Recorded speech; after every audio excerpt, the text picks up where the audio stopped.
I'm Clara, a 40-year-old French teacher. Life was pretty standard, filled with books, classes, and the occasional coffee with friends. I never expected it to take a dramatic turn until Mrs. Lefevre, an old friend of my mother's, decided to play matchmaker. One afternoon, while I was sipping tea at my mother's house, Mrs. Lefevre dropped by. She was a lively woman in her 60s, always with a story to tell or a plan up her sleeve. "Clara, dear, I have the perfect man for you," she exclaimed as she settled into the armchair. I chuckled, a bit skeptical. "Really, Mrs. Lefevre? And who might this perfect man be?" She leaned in, her eyes twinkling with excitement. "My son, David. He's a widower, a wonderful father to 2 teenagers. I think you two would hit it off." I hesitated, the idea of stepping into a ready-made family seemed daunting. "I don't know, Mrs. Lefevre. Stepping into a family, it's a lot." She waved her hand dismissively. "Nonsense. You're a warm, loving person. And David is such a caring man. Plus, the kids are lovely, really." My mother, who had been listening quietly, joined in. "Clara, it wouldn't hurt to meet him. You never know what life has in store for you." Encouraged by their enthusiasm, I agreed. A meeting was set up at a local cafe the following week. The day arrived, and I found myself sitting across from David, a man with kind eyes and a gentle demeanor. We talked about everything, from our jobs to our hobbies. He was a civil engineer and loved hiking, while I shared stories about my teaching and my love for French literature. "Your mom tells me you're a fantastic teacher," David said, smiling warmly. I blushed slightly. "Well, I love my job. Teaching French is my passion." "And your mom mentioned you're quite the hiker." He laughed. "Yeah, when I get the chance. But with Sophie and Max, my free time is usually spent on more family-oriented activities." The way he spoke about his children, Sophie and Max, was endearing. They were 14 and 12, stepping into the challenging teenage years. "We all have our hands full with teenagers, don't we?" I joked, thinking of my rowdy students. By the time we finished our coffees, I felt a connection with David, a sense of understanding and mutual respect. We agreed to meet again, and I found myself looking forward to it.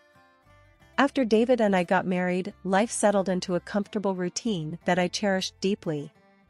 The addition of Sophie and Max, David's children, into my life was a source of joy, filling a gap I didn't know existed. I loved being a part of their lives, even though they never called me mom. The bond we shared was unique and special in its own way. One lazy Sunday afternoon, I found myself in the kitchen, baking cookies with Sophie. The air was filled with the sweet aroma of chocolate and vanilla. "Clara, do you think these cookies will turn out okay?" "I'm not very good at this," Sophie said, a hint of doubt in her voice as she mixed the dough. I smiled at her. "You're doing great, Sophie. Baking is like learning a new language, it takes a little practice, but you'll get the hang of it." Sophie beamed, her confidence boosted. "Thanks, Clara. It's fun baking with you." Just then, Max bounded into the kitchen, his energy almost palpable. "What's cooking, ladies? It smells awesome." "We're making cookies. Want to help us with the decorations later?" I asked, knowing his creative flair would add a fun element to our baking. Max nodded enthusiastically. "Sure. I'll make them look super cool." The afternoon passed with laughter and light-hearted banter. It was moments like these that made our house a home. Later that evening, as we sat down for dinner, the conversation turned to our plans for the upcoming holiday. "How about we go hiking this year? There are some great trails not far from here," David suggested, his eyes gleaming with excitement. Sophie seemed intrigued. "Can we camp overnight? I've always wanted to try that." Max chimed in, "Yeah, and maybe do some fishing too." I watched the animated discussion, feeling a warm sense of belonging. That sounds like a great idea. A little adventure for the family, I added.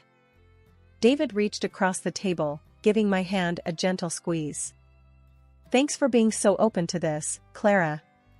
I know outdoor stuff isn't really your thing.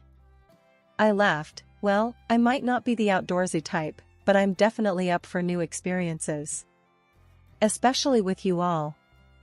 The dinner continued with plans and ideas being tossed around, each of us contributing to the holiday itinerary. It was a simple meal, but the warmth and love that filled the room made it memorable. That night, as David and I cleaned up the kitchen, he turned to me, his expression soft. Clara, I just want to say, you've been amazing with the kids. They've really opened up to you. I leaned against the counter, a contented sigh escaping my lips. I love them, David. They're great kids, and I just want to be there for them, in whatever way they need. He wrapped his arms around me, pulling me close. In that embrace, I felt the strength of our family bond.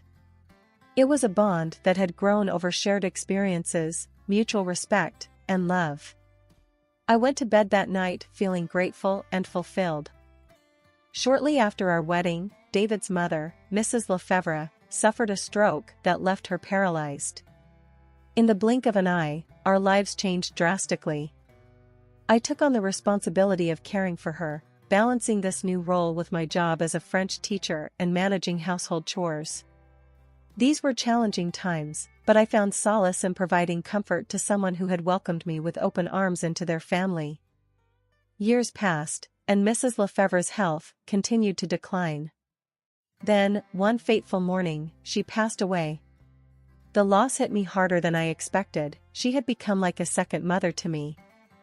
The day after her passing, the house was quiet, an eerie calm that felt unnatural. I was in the kitchen, lost in my thoughts, when David and the kids came in. Their expressions were solemn, but there was a strange undercurrent of anticipation in their voices. Mom's lawyer will be here this afternoon to discuss the will, David said, pouring himself a cup of coffee. Sophie chimed in, her tone surprisingly light. I wonder what Grandma left for us. She always said she had some savings aside. I was taken aback by their conversation. Shouldn't we be focusing on arranging a proper service for her? She was a big part of this family. David shrugged. We'll take care of that, but there's no harm in looking ahead, Clara. Mom would have wanted us to. As the day progressed, their excitement over the inheritance became more apparent. It was as though Mrs. Lefevre's passing was merely a pathway to financial gain.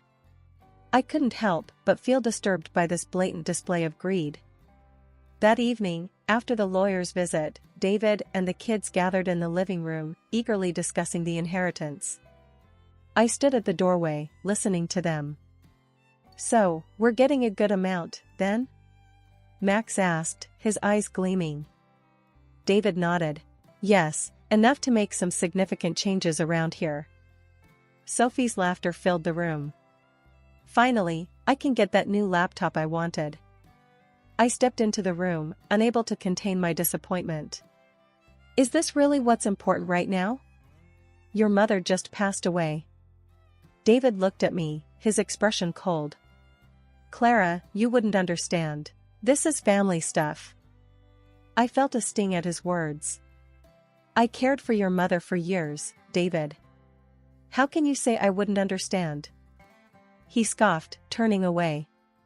Just because you looked after her doesn't mean you're entitled to anything. You did what any decent person would do. In the weeks that followed, David and the kids became increasingly distant and dismissive. Their attitude towards me changed from indifference to outright rudeness.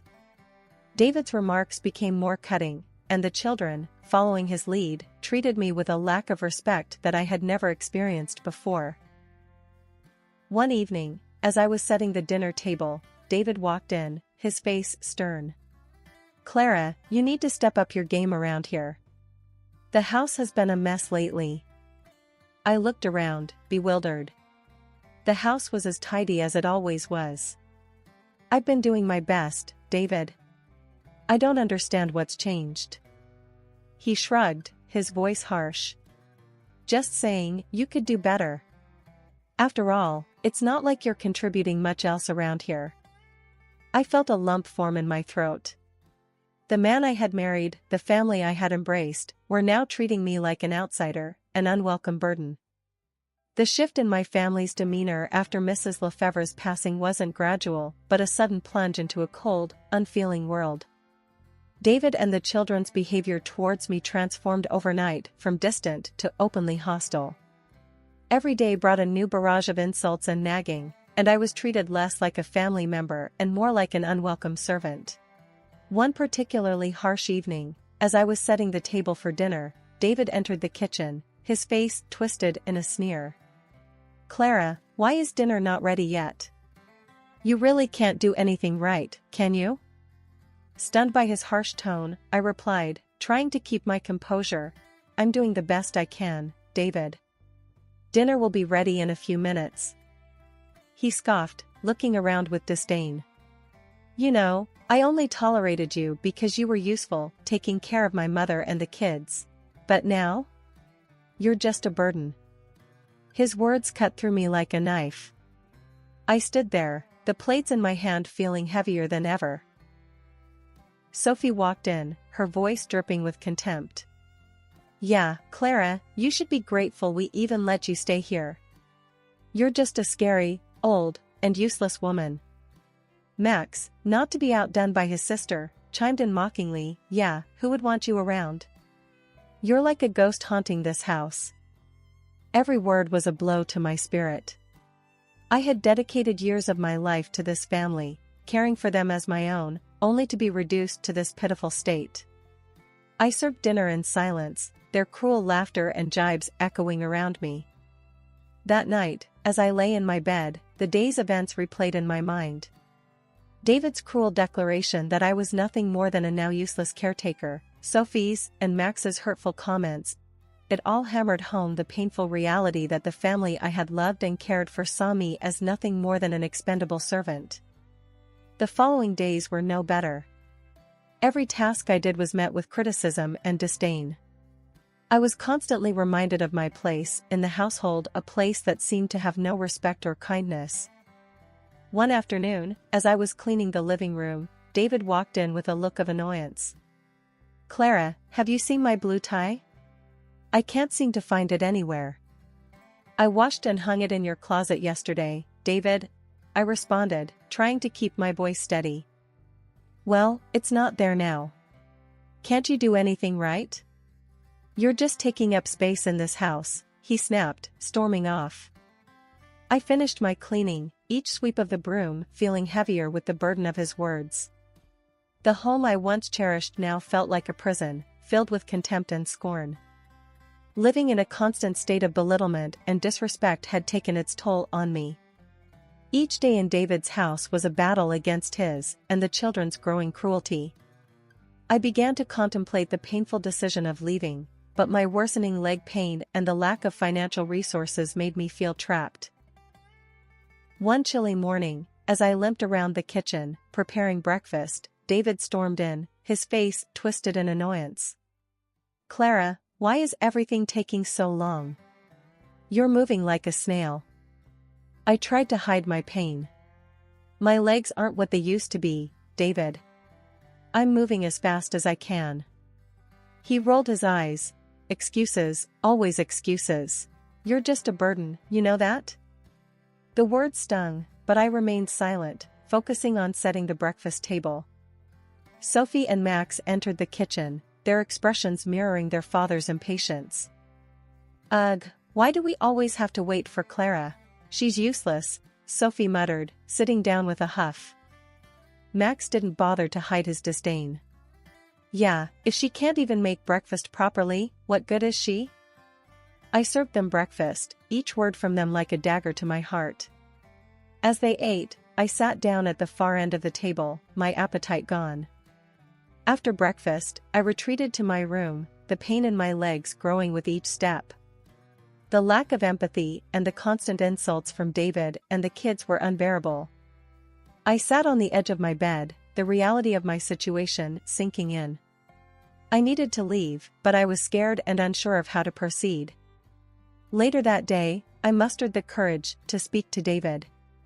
I found him in the living room, reading a newspaper. "David, can we talk?" I asked, my voice barely above a whisper. He glanced up, his expression one of irritation. "What is it now, Clara?" "I've been thinking, maybe it's best if I leave. I don't feel welcome here anymore," I said, my voice shaking. David looked at me, a smirk forming on his lips. "Leave? And go where? You have no money, no place to go. Your mother died without leaving you anything to inherit. You're stuck here, Clara, whether you like it or not." His words were a harsh reminder of my dire situation. I felt a sense of despair wash over me. He was right, I had nowhere to go. My job as a teacher had been my only source of income, and with my leg condition, I couldn't even do that anymore. I had to resign from school. It was a bitter, but the only right decision. The following days were a blur of household chores, nagging, and insults. David and the kids treated me with utter disregard, their words and actions reinforcing the painful truth that I was no longer a part of this family, but a mere inconvenience to them. As I struggled with my pain and loneliness, I began to secretly plan my escape. I started saving whatever little money I could, hiding it away for the day I could finally leave. The thought of freedom, of being away from the constant belittling and disrespect, was the only thing that kept me going. One afternoon, while David and the kids were out, I sat at my old laptop, nursing my aching legs. Browsing aimlessly, I discovered a website for online tutoring. A thought struck me: could I leverage my skills as a French teacher in a new, virtual setting? Hesitant, but driven by a newfound purpose, I set up a profile on the site. "Experienced French teacher available for online lessons," I typed, my heart racing with both nervousness and excitement. The next few days were a whirlwind. To my amazement, requests for lessons began to pour in. My afternoons, once filled with loneliness and despair, were now occupied with teaching French to eager students from around the world. One day, as I finished a lesson, Sophie walked in, her eyes narrowing at the sight of the laptop. "What are you doing?" she asked suspiciously. "I'm teaching French online." "It's something I'm good at," I replied, trying to keep the defensiveness out of my voice. She scoffed. "As if anyone would want to learn from you." I ignored her remark, feeling a sense of pride in my small but significant accomplishment. As weeks turned into months, my reputation as an online French tutor grew. I started earning enough to entertain the idea of independence, of a life away from the constant degradation I faced at home. The days that followed saw me juggling my newfound career with the household chores. Despite the physical pain and the emotional drain of living in a hostile environment, I found solace and strength in my teaching. Each lesson I gave was a step closer to freedom, a reminder that I was capable, valuable, and deserving of respect. The tension in the house reached its zenith the evening David announced his promotion at work. That night at dinner, the air was thick with a sense of foreboding. David, Sophie, and Max were unusually chatty, their voices laced with a smug satisfaction that sent a chill down my spine. As I served dinner, trying to ignore the dull ache in my legs, David cleared his throat, ready to make his announcement. "I've got some news. I got a promotion at work. With it, I bought a new house. Bigger, better, and it suits our new status." Sophie clapped her hands in delight. "That's amazing, Dad. When do we move?" David's gaze shifted to me, cold and calculating. "We will be moving soon. But Clara won't be joining us." The room went silent. I looked up, my heart sinking. "What do you mean, David?" He smirked, his words cutting through the air like a knife. "You're not coming, Clara. You don't belong in that part of our lives. You were useful once, but not anymore." Sophie joined in, her voice dripping with disdain. "Yeah, Clara. You're just an old, limping woman. What use would you be in our new house?" Max laughed, adding insult to injury. You should be grateful we let you stay here this long. I stood there, the plates in my hands trembling. The pain of their words was sharper than any physical ache I had ever felt. David slid the divorce papers across the table to me. I think it's best we part ways. You can stay here until the house is sold. Numb, I picked up the papers. My hands were shaking as I signed them. There was no point in arguing or pleading. The people I had once called family had shown their true colors, and they were ugly and cruel. The next morning, I began to put my plan into action. While David and the kids were out, I packed my belongings. Each item I placed in the suitcase was a step towards my freedom. When David and the kids returned, they found me at the door, suitcase in hand. David's expression was one of surprise and confusion. "What are you doing, Clara?" he asked, his voice laced with a hint of concern. I straightened my back, facing them with a newfound strength. "I'm leaving, David. I will not stay here and be treated like a worthless burden." David scoffed. "Where will you go? You have nothing." I smiled, the first genuine smile in weeks. "I have more than you think. I have my dignity, my skills, and I have plans. You will not see me begging."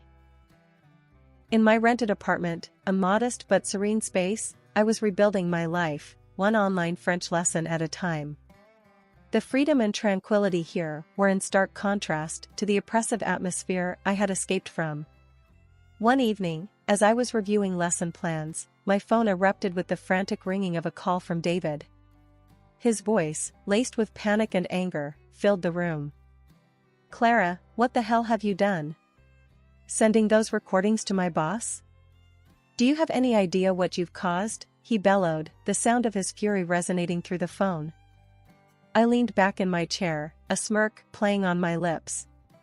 "Oh, you mean the recordings of all the lovely things you and the kids said to me?" Yes, I did send them. In the background, I could hear the unmistakable cries of Max and Sophie.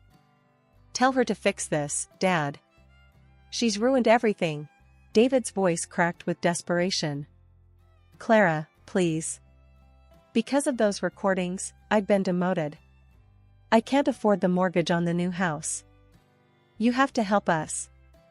The sounds of their pleading were music to my ears. "Help you? After the way you all treated me? You made your bed, David. Now lie in it." His voice rose to a near scream. "You can't do this to us. We're your family." I laughed, a deep, hearty sound that felt liberating. "Family? No, family doesn't treat each other the way you treated me. You and your kids were nothing but cruel and abusive. This is your karma, David." Sophie's voice cut through, shrill and pleading.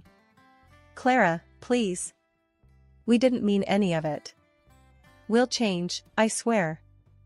Max joined in, his voice laced with fear. "Yeah, Clara, please. We're sorry. We need you." I stood up, pacing the room as I replied, "Sorry? Your words and actions broke me. But guess what? I picked up the pieces and put myself back together. Without you, I owe you nothing." David's voice was a mix of rage and helplessness. "You're going to let us lose everything?" I stopped pacing, standing tall and proud. "Yes, David, I am. You and the kids have made your bed, and now you get to sleep in it. Goodbye." I hung up the phone, a sense of satisfaction washing over me. I had stood up to them, not with malice, but with the strength they never thought I had. Over the following weeks, I heard from mutual friends that David and the kids were struggling. They couldn't pay the mortgage, and the bank had taken over the house. They were forced to move into a small rented apartment, and both Sophie and Max had to take up jobs to help make ends meet. As for me, my online tutoring was flourishing. I was saving money, not just for my day-to-day needs, but for a house of my own. A place where I could live in peace, away from the shadows of my past.